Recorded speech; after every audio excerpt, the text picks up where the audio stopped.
out of town. She had a kind of at the last minute. She'll be back Monday. Next week will be as usual with her, probably, I would think. I thought she said that we're going to hold it next week. Oh, really? Did I get that wrong? We didn't meet last Saturday. Or she did say, I don't think she said anything. Oh, okay. Okay. Do we have a last Saturday? No. No, last Maybe- Saturday she canceled. Maybe that's what I'm thinking. Mm. Okay. So I think she was doing the verse first. Did anybody study? I think it's the second verse on the sheet. Do you have that, Tom? Everybody have a verse sheet? Yeah. Yeah. I left one at home. Oh. This one? No, it's like that. Oh, yes, this one. Okay. I don't think I have an extra one, John. but- It's okay. It's at Chapter home. 9, text 29. So, there you go. Thank you. Maybe I'll take that back now. 9:29.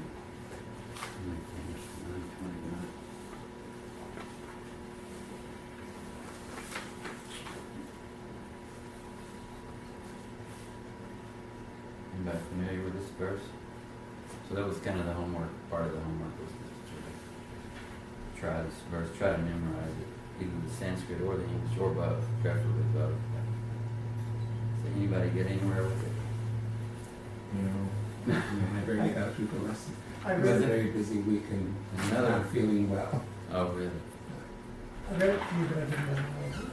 Krishna Dad, we're going to have a class now, so you're going to have to go see your mom and dad. Okay, bye. These are really sweet. He listens to you. It's amazing. So, you know this, Tom? Well, I read it through a few times, so I can try it. I didn't memorize I'll it. try without. Oh, okay, go ahead and read So, it. Samoham Sarvadhyassu Touche. Yeah, Uteshu. Duteshu Name Devesyo Stina Priya Ye Bhajanti Tumam Bhaktya Maite Tesu Kapiyaham. Choppy. Yes, Choppy. Caesar's like Yeah, CH. Caesar's. And the S with a dot under it is like an SH. Right, So, and Maite Teshu Choppy. tissue, okay. Several of those S's with dots, and then Yeah, this one's missing the There's some- orthographics. oh, is it? Yeah, it's Yeah. missing Oh. the dots and What is that word? You can't pronounce it without those. I know. That's beautiful. Okay, so you did a great job. Amazing job.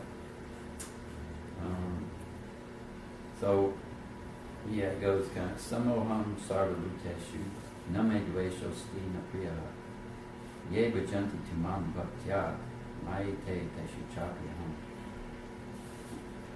In the translation, anybody want to read that? I think it's beautiful. I envy no one, nor am I partial to anyone. I am equal to all. But whoever renders service unto me in devotion is a friend, is in me, and I am also a friend to him. Yeah. That's an interesting thing. It's kind of hard to understand. He says he's not partial to anyone, and yet the second part sounds like he is partial.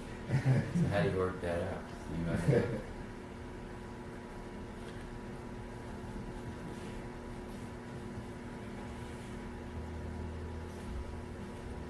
There's a kind of an example.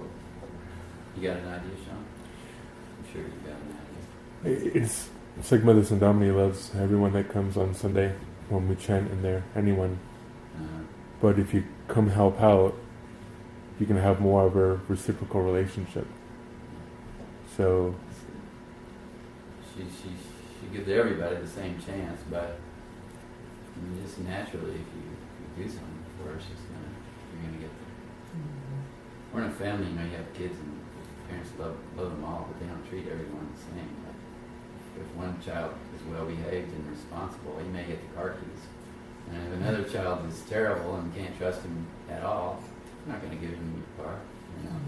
So that's a different treatment on one hand, but it's common sense and it's impartial. And they both have equal chance to be well behaved, but since they aren't.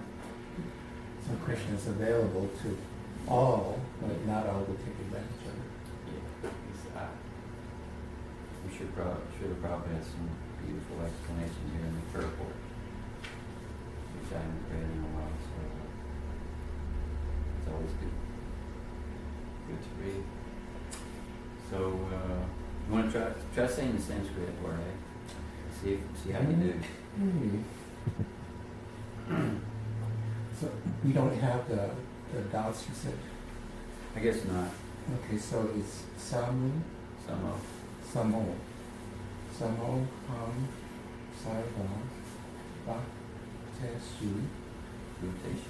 Oh, Bhakteshu. Name te Vasya, Sti na Priya, Ya Ra Janti, Tu Nam Bhaktya, Mai te Tetsu, Chapi,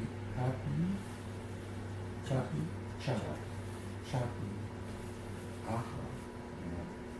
Pretty good. Sean, do you know the verse? Do you know? Samoham sarva bhartesyu bhutesyu namadevesyo stina priya yebrajanti tumam bhaktya mayete shyo kapayam. Yeah. That's good. That's even better to sing it with a melody because they're meant to be. It's meant to be sung. Really. Chanted. Yeah.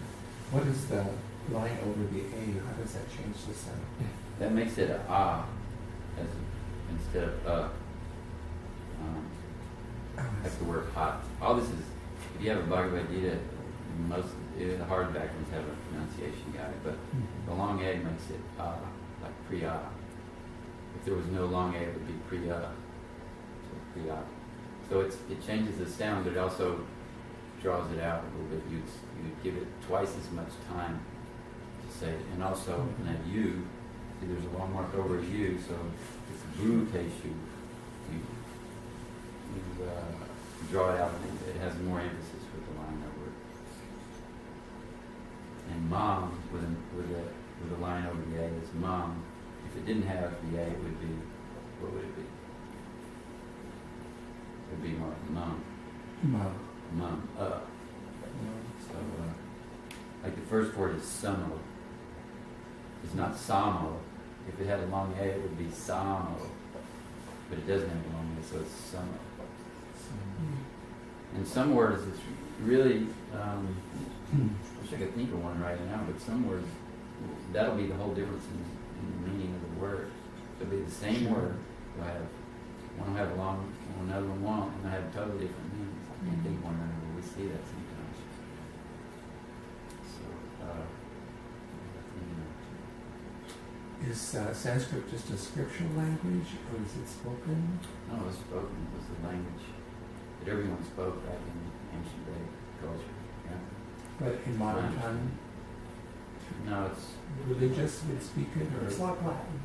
It's considered a dead language, but it's still spoken amongst religious scholars and and so many of those languages in that area came from Sanskrit. I mean, all the languages apparently came from Sanskrit, but you can really tell it in certain ones, in the way the scripts are written. Many Indo-European languages can derive from Sanskrit.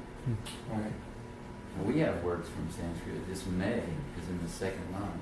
No me dvesho sti na priya. May is our word for me. Unto me. So, right there. Okay, we'll give up on that verse if you're ready. Anybody have any questions? It's a really nice verse, and apparently it means something to Mother Sandana. Yeah. In the Christian scriptures, Jesus says he's praying to God the Father, and he's saying, "You are in me, and I am in you." Like he's saying here, he's in me. He's saying to God the Father that He's saying, "I am in you, you are in me." Yeah, there's verses like that in here, and also in the Bhagavatam. A devotional friend of He yours. says, "My pure devotees are in me, and I'm in them." We talked about that last 2 weeks ago a little bit. I think. Okay, let's,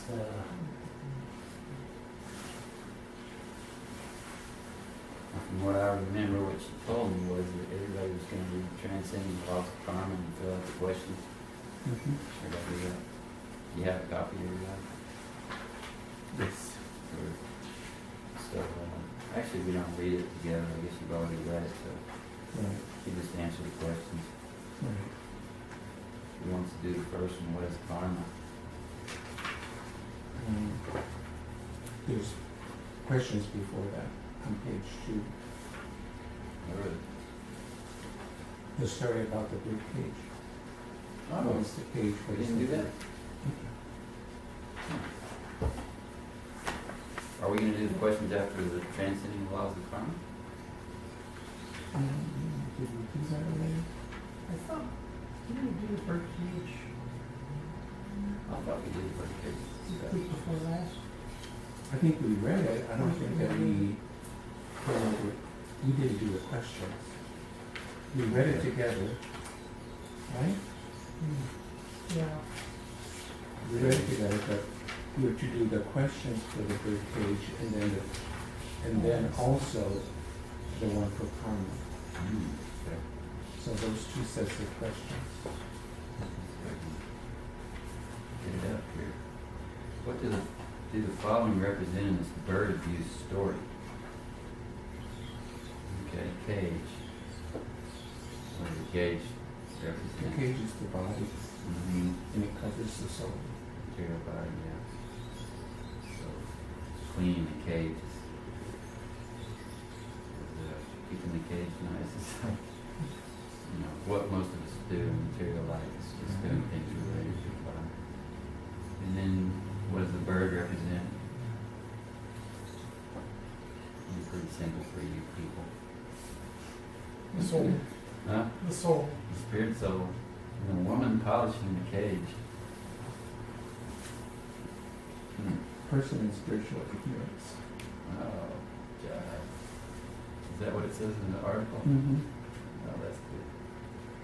Person, there she is with a big grin on her face. Polishing cage, yeah, that's good. Okay, forest home of bird. Wow. I missed that part of the analogy, but what is the forest home represent? I thought it meant complete freedom, consciousness, going back to the Godhead. Yeah. I see up here in the next to last paragraph, similar to self-realized soul yearns to home back to God's will. Yeah, happiness only and freedom he wants to return to his home in the forest, rather than a cage. Okay, very good. Now number 2, a somewhat similar analogy appears in the purport to Bhagavad Gita 634. If you have a Bhagavad Gita, read the purport, identify the components in the analogy, and describe what each represents. That's a little bit more interesting. What is? That portion of the Bhagavad Gita, yes. Anybody want to see the Bhagavad Gita? Sure. 634. Chapter 6 is a very interesting chapter. So many interesting verses.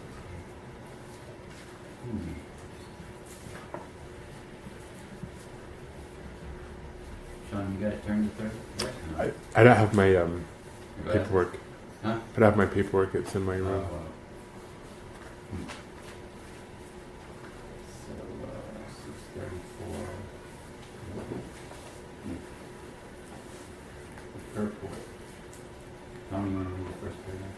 Sure. Excuse me. The mind is so strong and obstinate that it sometimes overcomes the intelligence, although the mind is supposed to be subservient to the intelligence. For a man in the practical world who has to fight so many opposing elements, it is certainly very difficult to control the mind. Artificially, one may establish a mental equilibrium toward both friend and enemy, but ultimately no worldly man can do so. But this is more difficult than controlling the raging wind. In the Vedic literature, it is said, the individual is the passenger in the car of the material body. and the intelligence is the driver. Mind is the driving instrument, and the senses are the horses. The self is thus the enjoyer or sufferer in the association of the mind and senses. So it is understood by great thinkers. Should I keep going? I think that's the analogy she's talking about there. Yeah.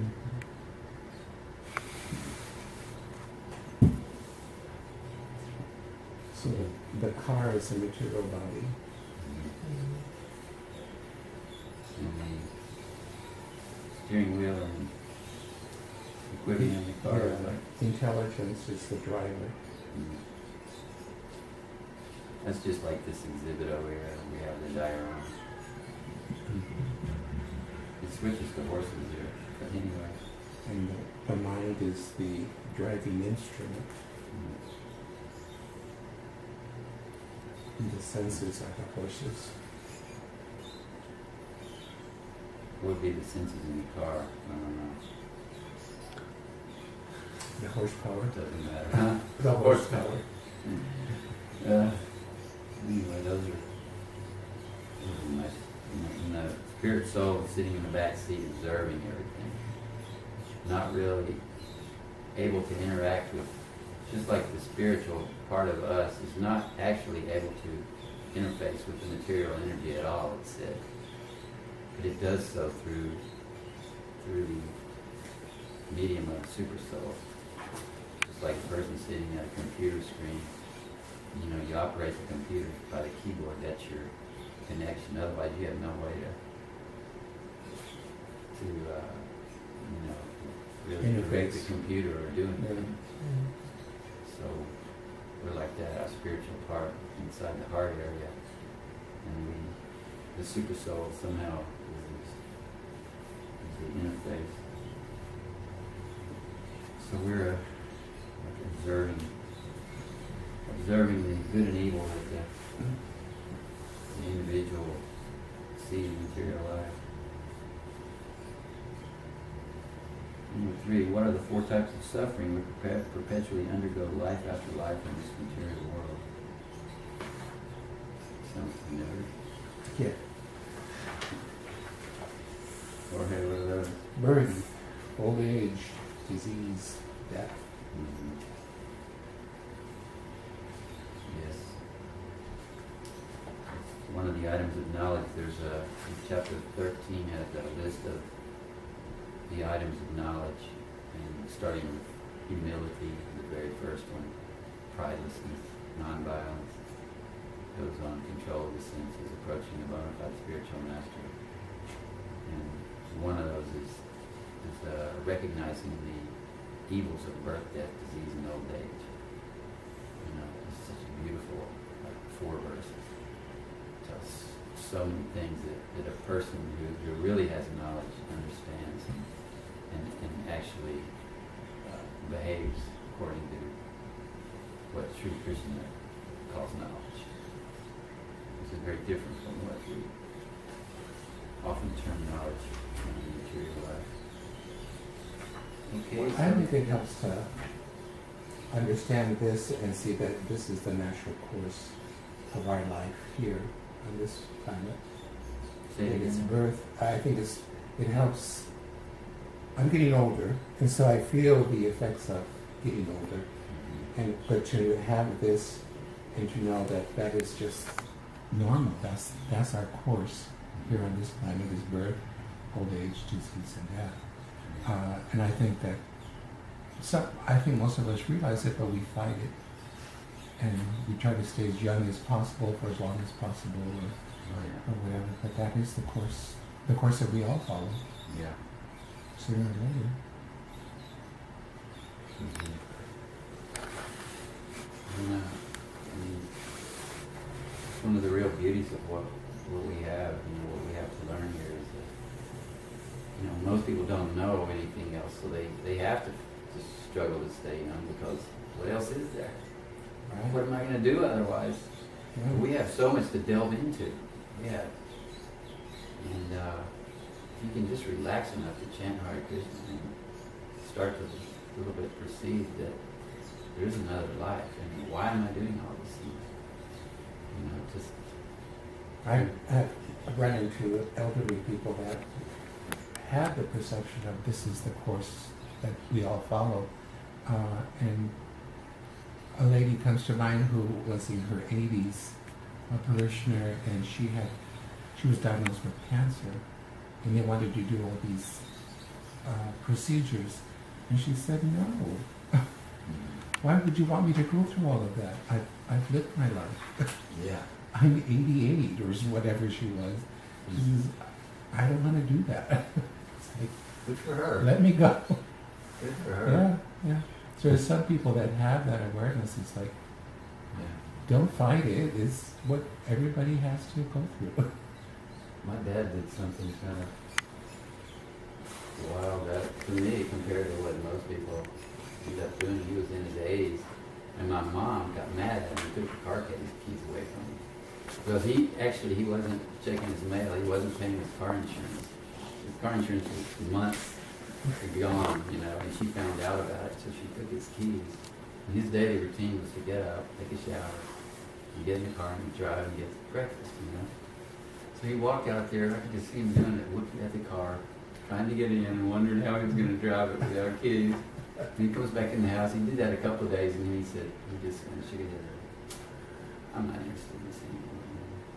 Quit. So he went in his room, he laid down, and just stopped eating. Wow. And my sister got all wound up. I mean, it's understandable, contacted the doctor, please do something. Send somebody to the house. My dad doesn't want to eat. And the doctor said, who is Robert Long, So he was a patient, but I haven't seen him for 2 years or 3 years, so why should I? I don't know anything about him now, so what do you want me to do? He was busy with his patients in the full office, and my sister couldn't believe it. He wasn't going to come intervene, But he said if he's 80 years old and he doesn't want to eat, God bless him. That's what he said. And my sister got so angry. And I thought, yeah, well, God bless him, So anyway, he didn't need anything, and a couple of weeks later, my sister and my nephew walked in, and he was just about gone, but they gave him a Coke. He took the Coke and drank a little bit, and he said, this Coke's mighty good. Something like that, and then about a half an hour later, he was passed away. So I was proud of him, really. Yeah. He just, it's hard to do that. This fellow Al would stay here, and he also refused treatment. He told me he had multiple myeloma, and said, I don't want to treat. Wow. And, Does Krishna give people the intelligence, do you think, sure. to just come back, come back? And so it gives them the intelligence not to fight it, just to... Yeah, it takes somebody that's been around a lot, and run the circle, and they have this perception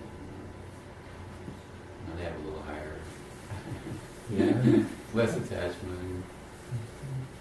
So, Well, and I've been going through YouTube and seeing the last days of Prabhupada, and just amazing, the peace. yeah. He was just at peace. Yeah. He wasn't struggling, he wasn't asking for anything. He was just very peacefully laying there. Bobby didn't Yeah. The rest of the Right to the last, questions, as long as he could. He was teaching to the very last moment.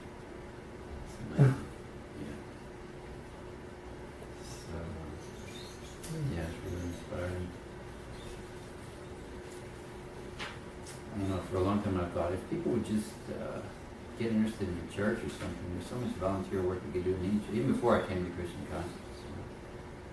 If you're getting older, instead of going to the plastic surgeon or something, go do something in the church or something, spend all your money. And so... I mean, can you imagine, nowadays, if you're Kim Kardashian, if you're 26 years old and a celebrity and you get plastic surgery, then you see where this is going to go. Yeah. No, and it's reinforcing the idea that you can't even step outside your door if you don't look good. Well, Krishna's with him too. He's guiding everyone, and we all have to go through these things until we come to a point where we know better. So that looks like that for Bird in the Cage. A very nice article. It Yeah. sounded to me like Srila Prabhupada wrote that. But it wasn't. It was Dravida Prabhu. Did you meet Dravida Prabhu in San Diego? Yeah. Yeah, Wow.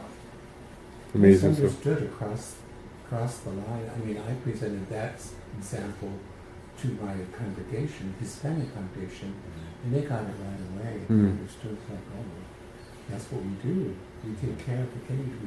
We forget the soul. Yeah. They understood it right away. I bet a It's an lot. incredible story. Mhm. It seems very simple on the face of it, but it's very profound. Yeah. But there's so many other things to know. Now, if you recognize that, what are you going to do to feed the soul? You know, do you have a process for doing that? And most probably Hispanic people do. They pray and they do simple things like pray together as a family. You know, but a lot of that's people don't know how to do that anymore. Maybe they sing religious songs at home or something. And I think that's the next logical question is that if that's what we're doing is polishing the cage, then how do you feed the soul? And I think Yeah. that's what it leads you to as you look into how to feed the soul. Lord Chaitanya says the only way in this age of college for spiritual advancement is to repeat the names of God at everything you have. People don't know that. It's so simple. But it's so hard to do. It's to sit down and do that. But to do that as a family and you get kids used to it, really powerful. You can imagine how protected kids would be if you're in a family that, you know. yeah, And just tell them, if you're in trouble, if you're ever lost from us or in trouble, just call out to Jehovah or Govinda or something. He'll be there. There's many stories of Govinda coming for kids, you know. Oh yeah. Yeah, the culture's really lost. So let's read this. Are we going to read this or what are we going to do? No, we're not going to read this. You're going to take this home. We just, Transcending the laws of karma. We read that. We were to have read that. yeah, You were to have read yeah, it? yeah, so we're, Okay, so we're Yeah. supposed to answer the question. Yeah, because we did all of lesson 2, and that's part of lesson 2. Okay. So did you answer the question? Yes. Okay, so let's go through those. John, you don't have any paperwork. I forgot to go home first. I just came straight here. Oh. Oh. I can hear though. Huh? I mean, I'll absorb it all. Okay, first question is what is karma? Anybody You know that. want to say from the article? The reaction to action, action and action. law of cause and Yeah. effect. Mm-hmm. Mhm. How does Satsguru Goswami state it in the article?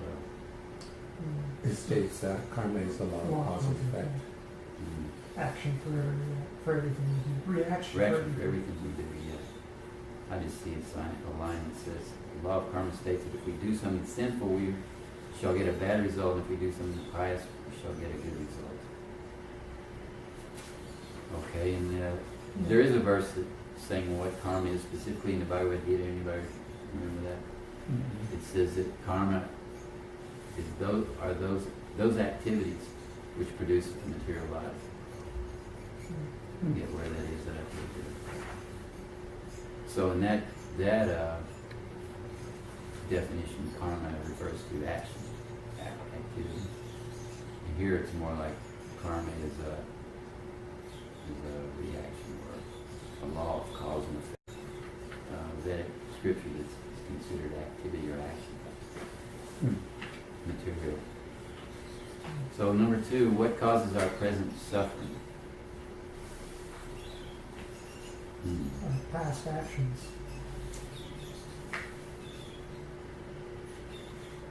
Well, what I like from the article is that it, which I hadn't thought about, it talked about individual karma and collective karma.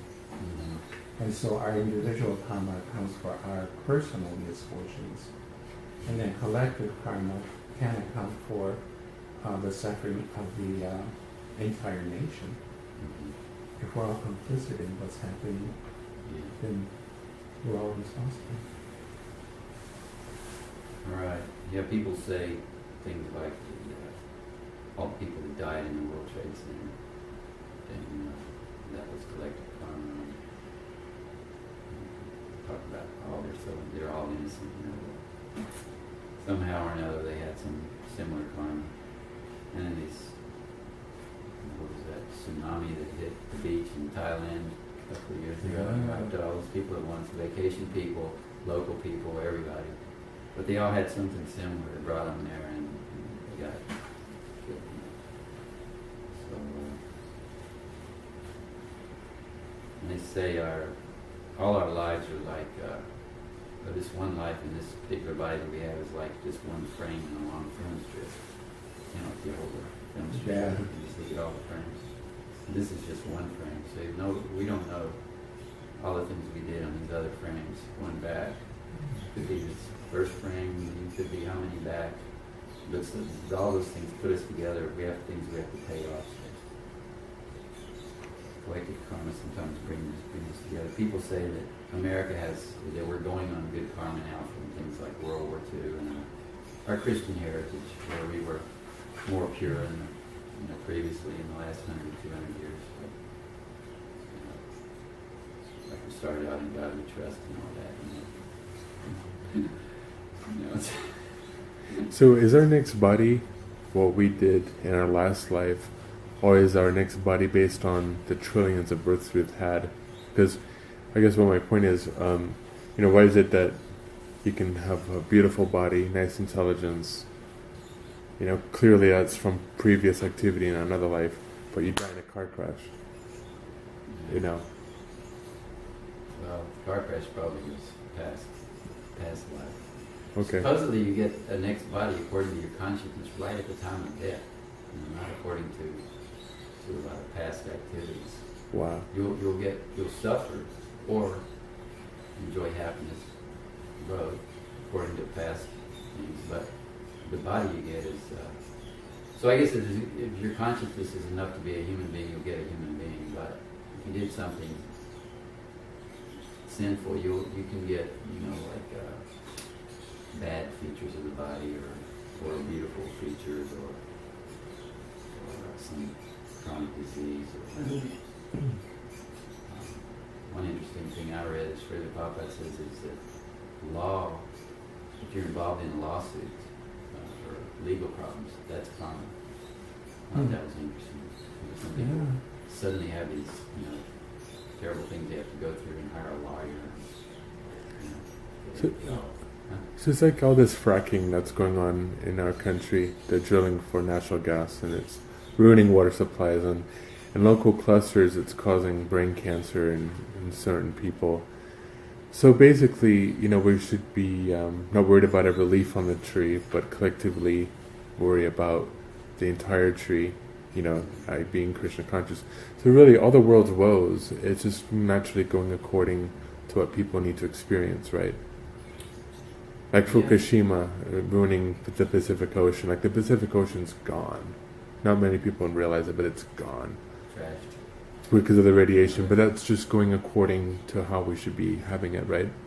Or, what is the part of our, save the whales, save the trees, take action, stand up and fight all the demons that are doing what they're doing. But they're just... Those are pious things to do, but the Bhagavad Gita tells us how far pious activities go. They can take you to a higher planet, and then you have to come back down. But all these demonic activities, like people drilling for natural gas and fracking, are not giving a concern about who it's affecting. But those people who are affected by it, it's just their karma, right? Yeah. So everything's okay then, But you essentially. can change your karma if you take up devotional service. You Right.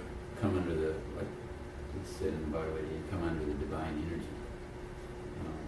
You come directly under the protection of the Lord. Directly. Once you become a Mahatma, completely surrender. But the trick is you have to surrender completely Yeah. to him. And I think when people talk about karma, it's always in the negative, but isn't there good karma? Yeah, definitely. You do good and Yeah.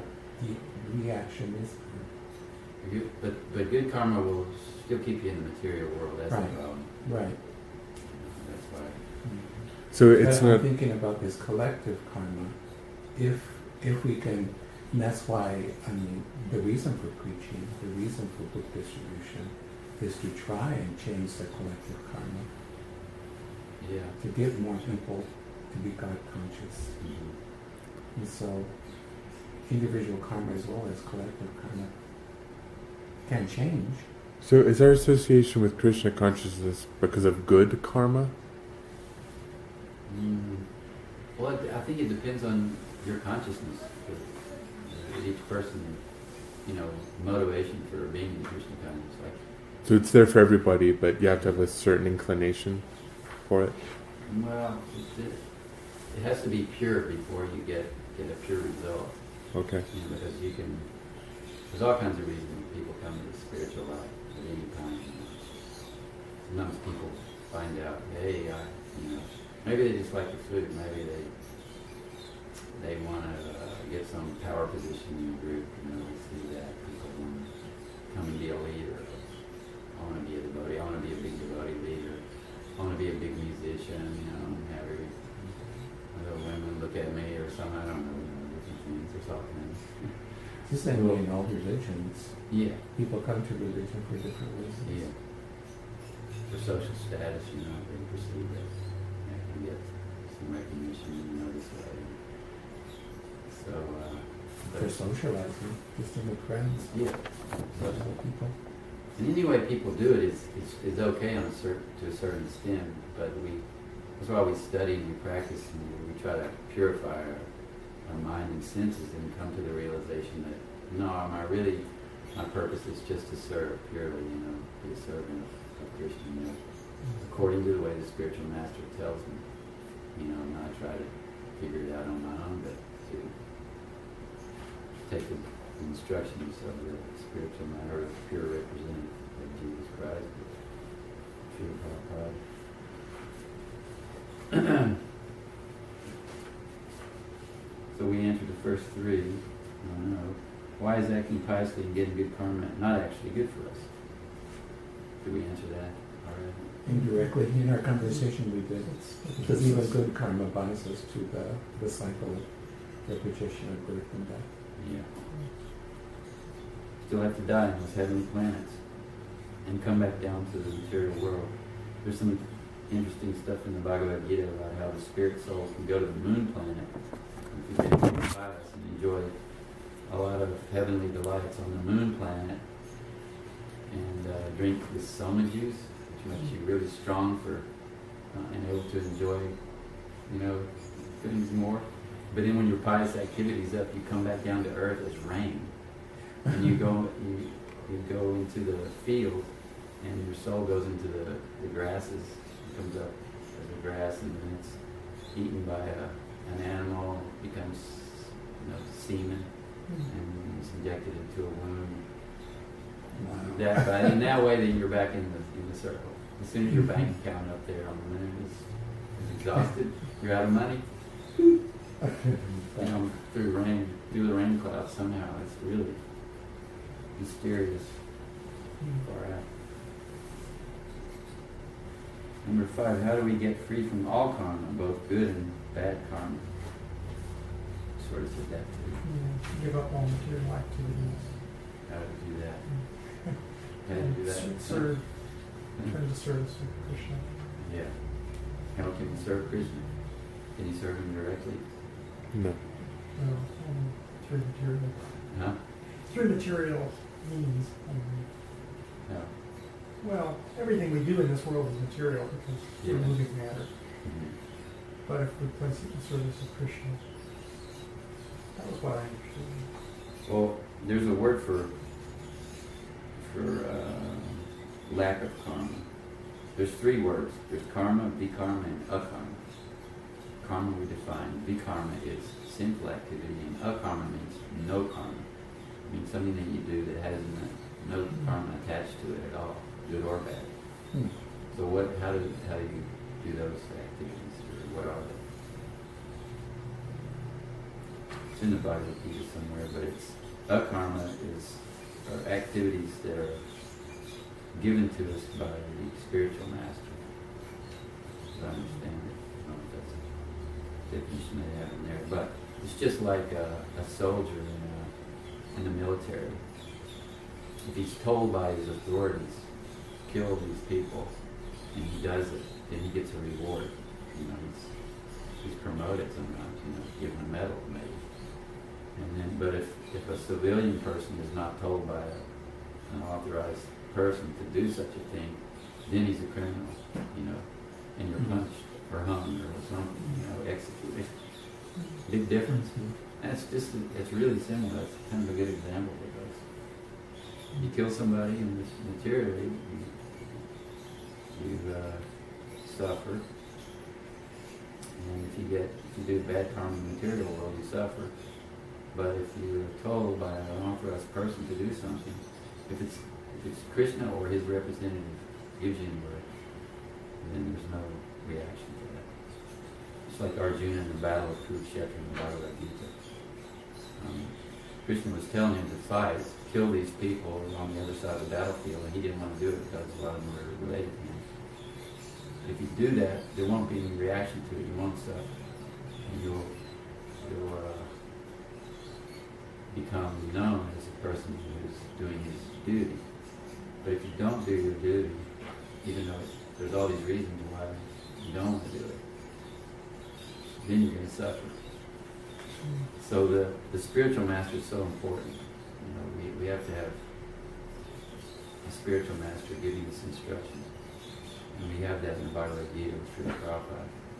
And as we progress, you know, we want to take initiation, you know, and have an actual living spiritual master who personally guides us.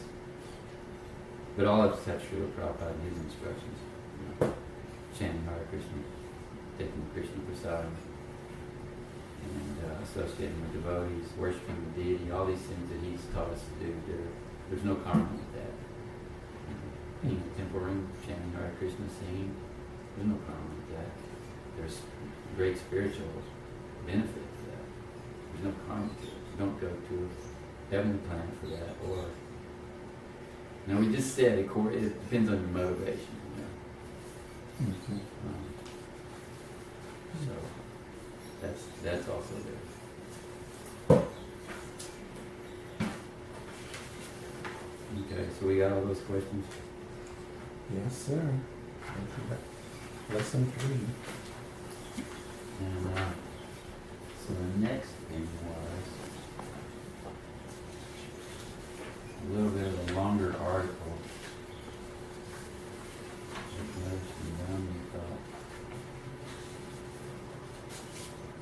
We could skip over. Or have you do for homework. Is Following the Liberated Souls, is that the next one? Yeah. Yeah. So the learning objectives for that are give an example to support the existence of God. You're going to find that somewhere in there. Describe an approach a person might use for choosing a spiritual path. Answer questions on chanting the Hare Krishna Maha Mantra. Actually, that last objective is in another thing that we're going to read. It's 5:30. How long do we have time-wise for you? Just till 5:30. Yeah. Okay. That's what it's scheduled for. Okay. She goes over, but I know some nectar would be with her, you know, that nobody wants to leave. I could sit in here for 3 or 4 hours and just medicine down. I'm sure all of you feel that way too. She is just such an amazing devotee. So fun to listen to her. I'm really glad she's agreeing to teach these classes, because what an opportunity for all of us. You know, she doesn't. She'll get out of every other chance to speak, you know. But this, she's really decided that she should do it. She's very good at it. Very good. So, well, she said that we could read through this why and how to chant Hare Krishna. But if you want to leave now, let's go ahead and break up, and you can just take this home and study it, or both of those, I guess. You want to do that? Yeah, So you can- I need to go, but Okay.